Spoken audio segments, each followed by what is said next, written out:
Салам достор, бул видеодо сиздер менен биздин катталуучулардан Мадина деген кыздан келген бир суроого жооп беребиз. Мадина деген карындашыбыз: Ассаламу алейкум, Wildberries'ке кирчү товардын сүрөтүн iPhone менен эле тартып бергизсе жарайбы? Дагы бир суроо, фотограф кызматын өзүң аткарсаң болобу деп сураптыр да.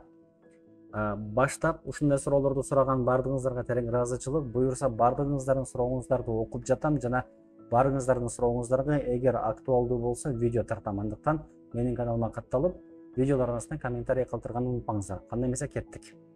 Эгерде бул суроону мага Мадина бир ай мурун сураган болсо, Мадиночка, карындашы мындай болбойт деп айтмакмын. Бирок акыркы учурларда өзүмдүн чөйрөмдөгү iPhone менен же телефон менен кээ бир тааныштарымдын тарткан сүрөттөрүнү, кээ бир видеолорун көргөндөн кийин түшүнүп турам, телефон менен эле тартсаң болот.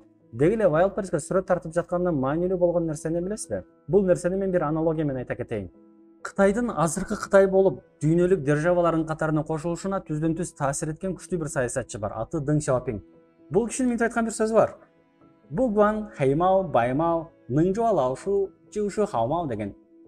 Кыргызча которуп айтканда, ак мышык болсун, кара мышык болсун, чычкан тутса, значит ал жакшы мышык деген сөз. Менин оюмча, Wildberries'ке сүрөт тартып жатканда дагы муну iPhone менен тартасызбы же фотоаппарат менен тартасызбы маанилүү эмес. Маанилүү болгон кээ бир сүрөткө жараша талаптар бар, ошол талаптарга жооп бергендиги. Бул видеодо туугандар Wildberries'ке чыгып жатканда сүрөт боюнча билишиңиздер керек болгон эң маанилүү эки факторду кыскача айта кетейин. Булардын биринчиси сүрөттүн размери. Wildberries'ке сүрөт жүктөп жатканда бул сүрөттүн размери 1200 пикселге 900 пиксель болуш керек. Бул эмне дегени? Сүрөттүн бийиктиги 1200 пиксель, ширинасы, кеңдиги болсо 900 пиксель болуш керек. Ал эми экинчи маселе болсо продольшее фото. Продольшее фото деген эмне туугандар? Сүрөттүн эки түрү бар. Бирөөсү деген хорошее фото, экинчиси деген продольшее фото. Хорошее фото, мисалы пикникке чыктыңыз же кызгалдактуу талаага бардыңыз, ал жерден жакшынакай отуруп алып сүрөткө түштүңүз, бул деген жакшынакай сүрөт. Же болбосо хорошее фото. Ал эми продольшее фото деген сөз аты дагы айтып тургандай өзүн өзү саткан сүрөт. Wildberries'ке кирип элементарный аябай топто сатылып аткан товарлардын карточкаларын карасаңыздар, алардын эң чоң фишкаларынын бирөөсү фотолордун аябай жакшы болгондугунда. Айталы, сиздин бир бутигиңиз бар, офлайн бутигиңиз бар. Бул жерге кардар келип, сиздин сатып жаткан товарыңыздын кайсыл детальдарына, кайсыл бөлүктөрүнө карагандан кийин бул товарды алам деп жактырат. Ошол детальдарды сиз фотодо көрсөтүшүңүз керек. Эң негизги маңызы, суть ушунда жатат.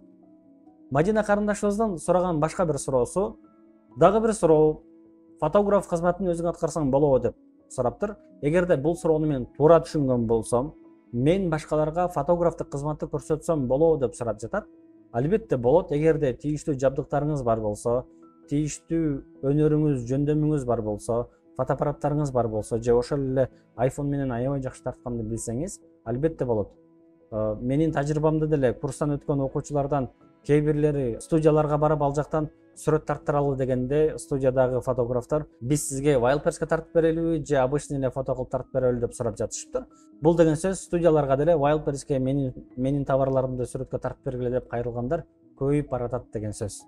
Жыйынтыктап айтыш керек болсо туугандар, сүрөт Wildberries'ке чыгып аткандагы продажаларга түздөн түз таасир эткен, болгондо дагы эң көп таасир эткен факторлордун бирөөсү. Буюрса биз бул теманы Wildberries версия 2.0 курсунда аябай детально талкуулайбыз. Толтура кейстердин негизинде бул туура тартылган сүрөт, бул туура эмес тартылган сүрөт. Эгерде силер могул нишадагы товарларды сүрөткө тартып атсаңар, моундай бир форматтарда тартсаңар болот деп иш кылып, бул темага өзүнчө чоң бир убакыт бөлөбүз. Эгерде курска кызыккандар бар болсо, алар деген комментарий бөлүмүнөн же директтен бизге кайрылсаңыздар болот. Жыйынтыктап айтыш керек болсо мындай туугандар. Айталы, сиз өзүңүздүн товарыңыздын сүрөтүн өзүңүз тарткыңыз келип жатат. Мындай жагдайда Wildberries'ке кирип, өзүңүздүн конкуренттериңизди анализдеп, алардын тарткан сүрөттөрүндөй өзгөчө эң жогору жакта, эң топто сатылып жаткан конкуренттериңиздин сүрөттөрүндөй сүрөт тарталарыңызга көзүңүз жетсе, анда өзүңүз тартсаңыз болот. Бирок андай сүрөт тарталарыңызга көзүңүз жетпесе, эң жакшысы бул ишти бул тармакты жакшы билген адистерге бергениңиз жакшы. $100, $200 аянып, жыйынтыгында ошончо кылган эмгегиңиздин, ошончо кылган вложенияңыздын жыйынтыгы 0 болуп калбашы керек. Суроо сураган, комментарий калтырган баарыңыздарга терең ыраазычылык билдирем. Кийинки видеолордон көрүшкөнчө аман болуңуздар.